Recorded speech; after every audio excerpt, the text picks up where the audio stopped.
사람에게는 자기 정체성이 중요합니다.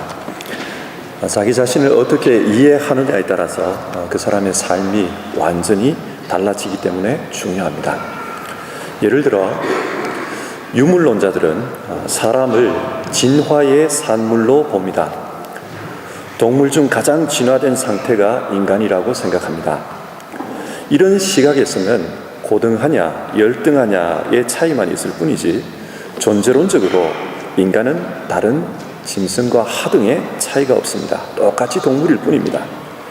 만약 인간을 이렇게 이해하면 자칫 위험한 결론에 도달할 수도 있습니다. 우리가 알고 있는 인간 역사에서는 인간이 인간을 대량 학살한 경우가 한두 번이 아닙니다. 특히 인종주의자들의 경우 인류의 발전을 위해 더 우수한 인종을 남기기 위해 열등한 인종을 없앤다는 명목으로 많은 사람을 죽였습니다. 제2차 세계대전 당시 유대인들의 학살을 생각해 보십시오. 또 그 당시 얼마나 많은 장애인을 학살했습니까? 마치 동물을 죽이듯 사람을 죽였고 사람의 인체를 가지고 여러 가지 실험을 했습니다. 사람의 존엄성을 인정하지 않았기 때문입니다. 이런 위험은 오늘날에도 여전히 존재합니다. 인간을 그저 동물 중 하나로만 보면 인간의 가치는 동물의 가치로 떨어지고, 그럴 경우 동물에게나 하는 그런 짓을 인간에게도 할 수 있습니다. 요즘은 돈이 우선입니다. 인간을 돈으로 거래하기도 하고 또 인간의 가치를 돈으로 판단하기도 합니다. 너는 연봉이 얼마냐, 얼마나 버냐, 그것을 가지고 그 사람의 인격까지 판단해버립니다. 이런 현대인들의 삶은 우리에게 너무나도 익숙해서 이것이 왜 문제냐 그렇게 생각하는 사람들도 있습니다. 인간을 동물의 연장선상에서 이해하면 인간의 존엄성은 짓밟힐 수밖에 없습니다. 이런 인간 이해는 분명히 문제가 있습니다. 그렇다면 성경은 인간에 대해 어떻게 말씀하고 있습니까? 창세기 2장 7절입니다. 여호와 하나님이 땅의 흙으로 사람을 지으시고 생기를 그 코에 불어넣으시니 사람이 생명이 되니라. 하나님은 인간을 흙으로 만드셨습니다. 이 말씀이 의미하는 것은 인간 역시 다른 피조물과 똑같이 만들어졌다는 뜻입니다. 창세기 2장 19절에는 여호와 하나님이 흙으로 각종 들짐승과 공중의 각종 새를 지으시고 라는 말씀이 있습니다. 다른 짐승들도 흙으로 만들어졌고 인간도 흙으로 만들어졌으니까 인간은 다른 짐승과 똑같은 존재라는 의미입니다. 그러나 성경은 흙으로 지어진 인간에게 하나님께서 생기를 직접 불어넣으셨다고 합니다. 이 생기라는 말은 한국어 성경이 번역하는 것처럼 호흡, 생명으로 번역할 수도 있지만 영이라는 뜻도 있습니다. 그러니까 인간은 하나님으로 말미암아 영이 있는 존재, 영적인 존재가 되었습니다. 인간이 다른 피조물과 구별이 되는 점은 이것입니다. 그래서 창세기 2장 7절은 인간을 생명이 된지라, 즉 영이 머무는 존재가 되었다, 그렇게 말씀합니다. 인간은 다른 피조물과 똑같은 동물 차원의 존재이기도 하지만 더불어 인간은 다른 피조물과는 전혀 다른 영적인 존재입니다. 그다음 여러분, 영적인 존재라는 말이 무엇을 의미할까요? 하나님은 영이십니다. 그러니까 인간은 만들어질 때부터 영이신 하나님과 교제하는 그런 영적인 존재로 만들어졌다는 말입니다. 그래서 인간을 하나님의 형상, 하나님을 닮은 존재, 하나님과 사귀는 존재라고 합니다. 여기에 인간의 존엄성이 있습니다. 인간은 하나님과 소통하는 신의 형상에 참여한 존재입니다. 우리는 지난 몇 주일간 계속해서 예배에 대한 말씀을 살펴보고 있습니다. 여러분, 예배가 무엇입니까? 예배는 하나님과 교제하는 통로입니다. 인간은 하나님과 교통하는 영적인 존재로 만들어졌기 때문에 예배를 통해 하나님과 교제합니다.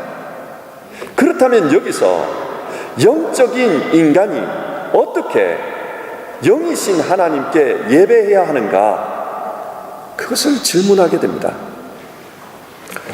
오늘 본문 5절을 보면 아브라함이 자기 종들에게 이런 말을 합니다. 내가 이 아이와 함께 저기 가서 예배하고 너희에게로 돌아오리라. 이를 통해서 보건대 오늘 본문은 아브라함이 예배하는 장면에 대해서 말씀하고 있습니다. 여러분, 오늘 본문에서 아브라함은 어떻게 예배하고 있습니까? 본문 2절을 보면 하나님은 아브라함에게 네 아들, 네 사랑하는 독자 이삭을 데리고 모리아 땅으로 가서 내가 네게 일러준 한 산 거기서 그를 번제로 드리라, 그렇게 말씀합니다. 하나님은 지금 이삭을 번제로 드려 예배하라고 하십니다. 그런데 이 요구는 도무지 인간적으로 이해하기 어려운 명령입니다. 이삭은 하나님께서 주신 약속의 아들이 아닙니까? 인간적으로 불가능한 상황, 사라가 90세일 때 하나님의 강권적인 능력으로 태어난 아들이 아닙니까? 그런데 왜 지금 그 아들을 죽여서 예배하라고 합니까? 도대체 하나님의 의도가 무엇입니까? 이 구절을 히브리어 성경으로 읽어보면 이 구절은 창세기 12장의 말씀과 아주 유사하다는 것을 알 수 있습니다. 하나님은 창세기 12장 1절에서 아브라함에게 지금 있는 고향, 친척, 아버지의 집을 떠나라고 합니다. 그리고 하나님께서 지시할 그 땅으로 가라고 합니다. 창세기 22장도 마찬가지입니다. 떠나라, 그리고 하나님이 지시하시는 곳으로 가라, 그 내용입니다. 실제로 이 부분의 히브리어 텍스트를 보면 거의 문자적으로 유사합니다. 따라서 이 구절의 강조점은 창세기 12장과 마찬가지로 하나님을 믿고 떠나라, 떠나는 데 있습니다. 하나님이 지금 이해할 수 없는 요구를 하는 것은 아브라함이 하나님을 믿고 떠나느냐 안 떠나느냐, 그것을 시험하고자 함입니다. 여러분, 예배가 무엇인지를 한번 생각해 보십시오. 예배는 하나님을 믿고 떠나는 것입니다. 그런데 무엇으로부터 떠나는 것입니까? 1절을 보면 하나님께서 떠나라고 하신 그때의 시점이 나옵니다. 그 일 후에. 그 일이 무엇일까요? 그 일은 21장의 내용을 가리킵니다. 21장에는 크게 세 가지의 내용이 기록되어 있습니다. 먼저는 사라가 이삭을 낳은 이야기입니다. 그렇게도 고대하던 약속의 아들이 태어난 것입니다. 어쩌면 이 순간이 아브라함의 인생에서 가장 기쁜 순간이었을 것입니다. 그 후에, 그리고 또 21장에는 이스마엘을 분가시키는 이야기가 기록되어 있습니다. 이제 아브라함에게는 이삭 말고는 자신이 낳은 다른 아들이 없습니다. 이스마엘은 떠났습니다. 없습니다. 그 후에, 그리고 세 번째로 아브라함과 경쟁 관계에 있던 아비멜렉이 찾아와서 평화조약을 맺자고 합니다. 이민자로서 살아가는 아브라함의 삶은 늘 불안정했습니다. 그런데 이웃 민족이 찾아와서 평화조약을 맺자고 한 것입니다. 이제 아브라함의 인생은 뭔가 좀 안정되는 듯한 느낌이 있습니다. 자, 이런 상황에서 떠나라고 합니다. 그러니까 하나님이 떠나라고 하시는 것은 아브라함이 느끼는 평안함, 인생의 목적을 다 이룬 것 같은 만족감, 그것으로부터 떠나라는 것입니다. 그리고 자기 인생의 유일한 대안으로 생각하고 있는 그 아들 이삭을 번제로 태우기 위해서 떠나라는 것입니다. 여러분, 생각해 보십시오. 자신이 누리고 있는 가장 좋은 것, 자기에게 있는 가장 귀한 것을 떠나는 것, 이것이 과연 쉬운 일이겠습니까? 3절입니다. 아브라함이 아침에 일찍이 일어나 나귀의 안장을 지우고 그 종과 그의 아들 이삭을 데리고 번제에 쓸 나무를 쪼개어 가지고 떠나 아브라함은 떠났습니다. 즉각적으로 순종했고 떠났습니다. 근데 여러분, 떠나면서 그 그의 마음은 어떠했을까요? 하나님께서 가라고 하신 모리아산은 당시 아브라함이 살고 있던 브엘세바로부터 약 100km 정도 떨어진 곳입니다. 그래서 3일 밤낮을 부지런히 걸어야 도착할 수 있는 곳입니다. 하나님께서 이삭을 번제로 드리라고 하면서 왜 지금 여기에서 당장 죽이라고 하지 않고 3일 밤낮을 걸어가야 하는 그곳까지 가서 죽이라고 합니까? 아마 이 3일 밤낮은 아브라함의 인생에서 가장 큰 번민의 시간이었을 것입니다. 언젠가 제 아이에게 혼을 낼 일이 있어서 크게 야단을 친 적이 있었습니다. 그리고 너 방에 가서 너 혼자 자라고 했습니다. 제 아이에게 가장 큰 벌은 혼자 자는 것입니다. 제 아이가 3살이었을 때 큰 수술을 받은 적이 있었는데 그때 병원 방에서 혼자 있으면서 큰 공포를 느꼈던 것 같습니다. 아마 이 아이에게는 이게 트라우마였던 것 같습니다. 그래서 지금도 혼자 있으라 그러면 그것을 제일 무서워합니다. 꾸중하면서 혼자 자라고 했습니다. 혼자 자라고 하니까 눈물을 흘리면서 한참을 울다가 어쩔 수 없이 자기 방에 가서 잠이 들었습니다. 소리가 없길래 몰래 가보았습니다. 자는 걸 보았습니다. 그때 그 아이의 얼룩진 눈물 자국을 보면서 갑자기 3살 때 수술받고 침대에 누워있던 그 얼굴이 제 눈에 보였습니다. 제 눈에는 분명히 그때의 모습이 보였습니다. 지금 10살이지만 울고 있는 모습을 보면 제 눈에는 여전히 3살 때의 그 모습이 아직도 보입니다. 그래서 마음이 아픕니다. 여러분, 아브라함 역시 그렇지 않았겠습니까?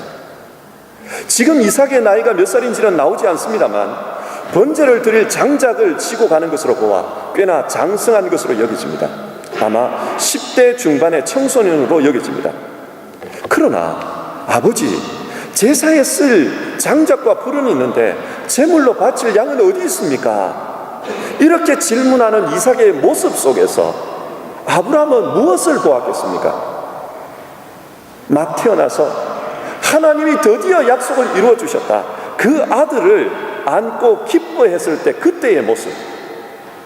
아장아장 긋기 시작하면서 이제 첫 말을 떼기 시작하는, 엄마 아빠를 말하기 시작하는 그때 그 이삭의 모습이 그 얼굴에 보일 수도 있지 않았겠습니까? 아브라함의 마음속은 정말 만감이 교차했을 것입니다. 이 아들을 얻기 위해 인내했던 세월들, 그리고 이 아들 때문에 모든 것을 다 포기했던 것, 이 아들 때문에 이스마엘마저도 쫓아냈던 일들, 지나갔던 모든 일들이 생각났을 것입니다. 그런데 지금 그 아들을 자기의 손으로 죽이기 위해서 가고 있습니다. 어쩌면 이 3일의 기간은 아브라함에게 유혹의 기간이었을 것입니다. 마음을 고쳐먹고 지금까지 걸어왔던 길을 다시 돌아가 버릴까? 집으로 가버릴까? 내가 잘못 생각한 것은 아닐까? 그렇게 돌이킬 수도 있는 그런 시간이었습니다. 하나님은 이 3일 동안 아브라함의 마음을 보시고자 하셨습니다. 정말 아브라함이 떠나는가, 떠나지 않는가, 그것을 시험하고 계셨습니다. 여러분, 예배는 떠나는 것입니다. 떠날 수 없는 상황이지만 그래도 버리고 떠나는 것입니다. 사실 기독교 신앙의 논리를 살펴보면 기독교 신앙은 떠날 때, 버리고 떠날 때 비로소 시작됩니다. 너희는 유혹의 욕심을 따라 썩어져가는 구습을 따르는 옛사람을 벗어버리고 오직 너희의 심령이 새롭게 되어 하나님을 따라 의와 진리의 거룩하심으로 지으심을 받은 새 사람을 입으라. 우리가 유혹을 떠날 때, 그리고 옛사람을 떠날 때 비로소 신앙은 시작합니다. 신앙의 표현인 예배 역시 마찬가지입니다. 예배는 떠나는 사람만이, 버리고 떠나는 사람만이 드릴 수 있습니다. 그래서 하나님은 버리고 떠나라고 합니다. 그런데 예배의 궁극적인 목적은 떠나는 데 있지 않습니다. 예배의 최종적인 목적은 묶는 것에 있습니다. 9절과 10절의 말씀을 보시겠습니다. 아브라함이 그곳에 제단을 쌓고 나무를 버려놓고 그의 아들 이삭을 결박하여 제단 나무 위에 놓고 손을 내밀어 칼을 잡고 그 아들을 잡으려 하니, 아브라함은 지금 번빈 속에서 결단했던 것, 신앙으로 결단했던 것, 그것을 실행하려고 합니다. 유대인들은 이 본문 창세기 22장의 말씀을 아케다 이야기라고 부릅니다. 아케다, 묶는다라는 뜻입니다. 이 말은 9절에서 결박하여라는 단어에서 유래하였습니다. 유대인들은 이 창세기 22장의 이야기 중에서 제일 중요한 내용이 결박하는 것에 있다고 봅니다. 왜 결박하는 것? 이게 중요하다고 봅니까? 그리고 결박하는 것, 이게 무엇을 의미합니까? 이삭을 묶어 죽이려는 것. 사실 아브라함은 지금 이 상황을 이해할 수 없지만 그래도 하나님을 신뢰하는 것입니다. 그래서 결박하여 죽이려 합니다. 그런데 여러분, 신뢰라는 것이 무엇입니까? 신뢰란 상대방에게 내 마음을 묻는 것입니다. 지금 아브라함은 하나님을 이해할 수 없지만 하나님을 신뢰하기에 자신을 하나님께 묻는 것입니다. 하나님이 왜 이렇게 하라고 하시는지 내 머리로는 이해되지 않지만 그래도 하나님을 신뢰함으로 나를 하나님께 묻는 것, 바로 이것이 아케다입니다. 어디 아브라함만 하나님께 묶였습니까? 이삭 역시도 묶였습니다. 지금 10대의 사춘기 소년이 110세가 넘은 노인을 힘으로 이기지 못할 이유는 없습니다. 그런데 자기 아버지가 왜 자기를 번제로 드리려고 하는지, 그는 자기 아버지를 신뢰했습니다. 아니, 좀 더 정확히는 아버지가 믿어왔던 하나님, 아버지가 믿고 있는 하나님, 그 하나님을 신뢰했습니다. 그래서 그는 아무런 저항 없이 묶였습니다. 그리고 자기 자신을 번제의 제물로 드리려 합니다. 이삭 역시 믿음으로 자기 자신을 하나님께 묶은 것입니다. 이것이 예배입니다. 신앙으로 자기 자신을 하나님께 묶는 것, 이것이 바로 예배입니다. 예수님은 제자들에게 이런 말씀을 하셨습니다. 누구든지 나를 따라오려거든 자기를 부인하고 자기 십자가를 지고 나를 따를 것입니다. 누구든지 자기 목숨을 구원하고자 하면 잃을 것이요, 누구든지 자기 목숨을 위하여 자기 목숨을 잃으면 구원하리라. 예수님을 따르는 것은 십자가의 제물이 되는 삶을 사는 것입니다. 그 삶은 하나님을 위해 자기 목숨을 잃는 것입니다. 그런데 신기한 것은 그렇게 잃으면 참 생명을 얻습니다. 주님이 말씀하시는 참 생명은 잃으면 얻고 얻고자 하면 잃는다고 하십니다. 오늘 본문의 아브라함과 이삭의 이 아케다 이야기가 이 진리가 무엇을 말하는지를 잘 증명해 줍니다. 여러분 보십시오. 아브라함이 하나님께 묶였을 때, 자신의 가장 소중한 것을 드렸을 때, 그때 결과가 무엇입니까? 여호와 이레입니다. 아브라함아, 아브라함아, 그 아이에게 손을 대지 말라. 그에게 아무 일도 하지 말라. 네가 네 아들 네 독자까지도 내게 아끼지 아니하였으니 내가 이제야 네가 하나님을 경외하는 줄을 아노라. 아브라함이 눈을 들어 살펴본즉 한 수량이 뒤에 있는데 뿔이 수풀에 걸려 있는지라. 아브라함이 가서 그 수량을 가져다가 아들을 대신하여 번제로 드렸더라. 아브라함이 그 땅 이름을 여호와 이레라 하였으므로 오늘날까지 사람들이 이루기를 여호와의 산에서 준비되리라 하였더라. 하나님께서 아브라함을 인정하셨습니다. 그래서 여호와 이레의 역사가 나타나게 했습니다. 여호와 이레, 원래 이 말은 하나님께서 자기 자신을 나타내신다라는 뜻입니다. 이레라는 말은 보다라는 동사 라아의 수동형입니다. 보여진다. 하나님께서 자기 자신을 보여지도록 했다. 그 뜻입니다. 하나님을 신뢰하기 때문에 자기 자신을 묶었을 때 그 자리에 하나님께서 자기 자신을 보여주셨습니다. 역사를 보여주십니다. 여러분, 이 말이 뭘 의미합니까?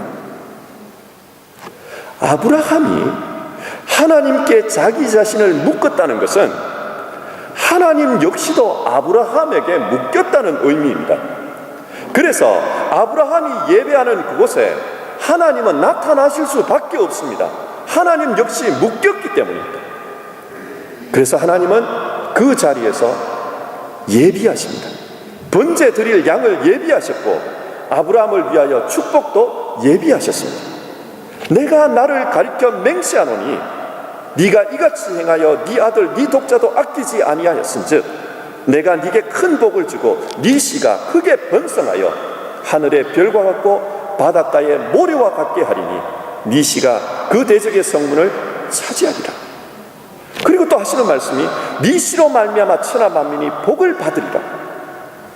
아브라함은 하나님이 자기와 함께함으로 축복을 약속받았습니다. 기독교 신앙에서 제일 중요한 것은 십자가와 부활입니다. 이 십자가와 부활을 생각해 보십시오. 십자가는 아버지 하나님을 믿기 때문에 주 예수님께서 자기 생명을 아버지께 맡긴 사건입니다. 아버지여, 내 영혼을 아버지의 손에 맡기나이다.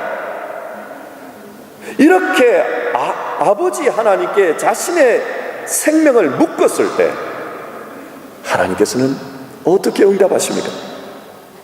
죽은 그 예수의 몸에 하나님이 묶여 계셨기 때문에 그곳에서 영생의 생명으로 다시 부활하셨습니다. 우리 역시 마찬가지입니다. 하나님을 신뢰하기에 자신을 버리고 내 자신을 희생하기 위해서 하나님께 묶는 것, 이것이 신앙입니다. 하나님께서도 우리에게 묶여 자기 자신을 드러내실 것입니다. 이것이 신앙입니다. 신앙의 표현인 예배 역시 마찬가지입니다. 예배는 자기를 떠나 하나님께 묶는 것입니다. 그때 하나님께서 우리에게 묶여 우리와 함께 계시며 복으로 역사하실 것입니다. 오늘 본문을 오늘 우리의 상황에서 한번 생각해 봅시다. 여러분은 여러분 자신을 누구라고 이해하십니까? 세상 사람들이 생각하는 것처럼 단지 진화의 산물일 뿐이라고 생각하십니까? 어떤 안병동에서 근무하는 의사가 남긴 글을 책에서 읽은 적이 있습니다. 안병동에는 그렇지 않습니까? 앞으로 많이 살아야 2개월 혹은 6개월 밖에 못 사는 사람들이 입원을 해서 치료를 받고 있지 않습니까? 그런데 이런 환자들이 병원에서 오래 생활하다 보면 하루하루가 무료하고 또 고통이 힘들기 때문에 뭔가에 집중할 것을 찾는다고 합니다. 어느 날 이 의사가 좀 신기한 것을 봤는데 그 환자들끼리 모여가지고 화투를 치고 있더랍니다. 아무래도 화투를 치면서 거기에 집중하면은 몸의 고통이, 통증이 잊혀지니까 그래서 그랬겠죠. 그래서 화투를 치고 있는데 그 중에서 어떤 사람은 돈을 땄고 어떤 사람은 잃었습니다. 그런데 돈 딴 사람이 나는 오늘 2만 원 땄다 그러면서 굉장히 아이처럼 기뻐하더라는 겁니다. 그리고 또 옆에 있는 사람은 에이 재수없게 오늘 3만 원이나 꼬랐다 그러면서 세상을 다 잃어버린 것처럼 짜증을 내더라는 겁니다. 이런 모습을 바라보던 그 의사는 한편으로는 오죽했으면 저렇게 무언가에 집중하고 싶을까 그런 생각이 들기도 했고 또 다른 한편으로는 서글픈 생각이 들었다고 합니다. 몇 달이 있으면 사라질 수도 있는 몸인데 돈 몇만 원 땄다고 그렇게 기쁠까 그런 생각이 들었다는 겁니다. 죽음을 앞두고도 돈 몇만 원에 기뻐하고 슬퍼하는 것이 우리 인생인가 그런 생각이 들어서 굉장히 서글퍼졌다고 합니다. 근데 여러분 가만히 생각해 보면요 그 안병동에 있는 그 환자들이나 건강한 우리나 사실은 별반 차이가 없습니다. 우리는 20년, 30년 혹은 50년 더 살 수 있고 그 사람은 덜 사는 차이는 있겠지만 더 사는 사람들의 삶을 한번 쳐다보십시오. 더 사는 사람들 역시 무엇을 위해서 살아갑니까? 어떤 것에서 기쁨을 느끼면서 살아가고 있습니까? 결국 내 손에 돈 얼마 더 얻기 위해서 이렇게 뛰어다니고 저렇게 뛰어다니면서 살고 있지 않습니까? 내 손에 돈 몇만 원이 더 들어오면 그것이 기쁘고 내 손에서 돈 몇만 원이 빠져나가면 그게 슬픈 게 우리 인생 아닙니까? 좀 더 좋은 것을 먹고 조금 좋은 집에서 살기 위해서 그렇게 애쓰며 살아가는 우리의 인생 역시 그 환자들과 별반 차이가 없습니다. 이렇게 살다 사라지면 우리의 인생 역시도 허무하고 서글픈 것은 마찬가지 아니겠습니까? 이렇게 사람들이 돈에 먹고 사는 것에 집착하는 이유는 어떤 면에서는 자신을 육신의 존재, 먹어야 사는 동물의 연장선상에서 이해하고 있기 때문에 그렇습니다. 그래서 영국의 철학자 베이컨은요, 나는 배부른 돼지가 되기보다는 차라리 배고픈 소크라테스가 되겠다, 그런 말을 했습니다. 인간은 먹고 마시는 것으로 끝나는 존재가 아니라는 말입니다. 그러면 어떤 존재입니까? 성경은 우리를 영적인 존재라고 가르칩니다. 그러나 사탄은 유혹하면서 이 돌들로 빵이 되게 하라, 우리를 먹고 마시는 동물과 같은 존재로 살라고 합니다. 거기에 집착하라고 합니다. 이때 주님은 뭐라고 가르치셨습니까? 사람이 빵으로만 살 것이 아니요 하나님의 입에서 나오는 모든 말씀으로 사느니라. 우리는 결코 빵만으로 살 수 있는 그런 존재가 아니라는 것입니다. 우리는 하나님의 말씀으로 사는 영적인 존재라고 주장하셨습니다.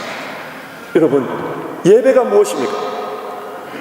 예배는 아브라함이 보여준 것처럼 자신의 가장 소중한 것을 떠나는 삶입니다. 심지어는 자기 자신을 부정하는 삶입니다. 그래서 자기 자신을 산 제물로 드립니다. 이를 통해서 자기 삶을 하나님께 묶어버립니다. 그러므로 형제들아, 내가 하나님의 모든 자비하심으로 너희를 권하노니 너희 몸을 하나님이 기뻐하시는 거룩한 산 제물로 드리라. 이는 너희가 드릴 영적 예배니라. 너희는 이 세대를 본받지 말고 오직 마음을 새롭게 함으로 변화를 받아 하나님의 선하시고 기뻐하시고 온전하신 뜻이 무엇인지 분별하도록 하라. 하나님의 뜻을 분별하는, 하나님의 뜻에 따라서 사는 영적인 존재가 되라고 합니다. 우리가 우리의 삶을 하나님께 묶을 때 하나님도 우리에게 묶여지십니다. 그래서 우리가 있는 그곳에 하나님도 계십니다. 따라서 우리의 삶은 영적인 삶이 됩니다. 우리 삶의 현장에 여호와의 일에 하나님이 자기 자신을 나타내십니다. 그래서 우리를 복되게 하시고 우리를 통해 세상 만민이 하나님의 복을 보게 하십니다. 예배는 우리가 영적인 존재임을 드러내는 사건입니다. 우리 모두 예배의 삶을 통해 하나님이 원하시는 그런 복된 삶으로 나아갑시다. 우리 자신을 버리고 떠남으로, 또 하나님께 우리 자신을 묶음으로 영적인 살아있는 예배, 영적인 존재로 살아갑시다. 우리 같이 찬송하시면서요, 그리고 오늘 말씀을 되돌아보며 같이 기도하는 시간을 가져보겠습니다. 450장입니다.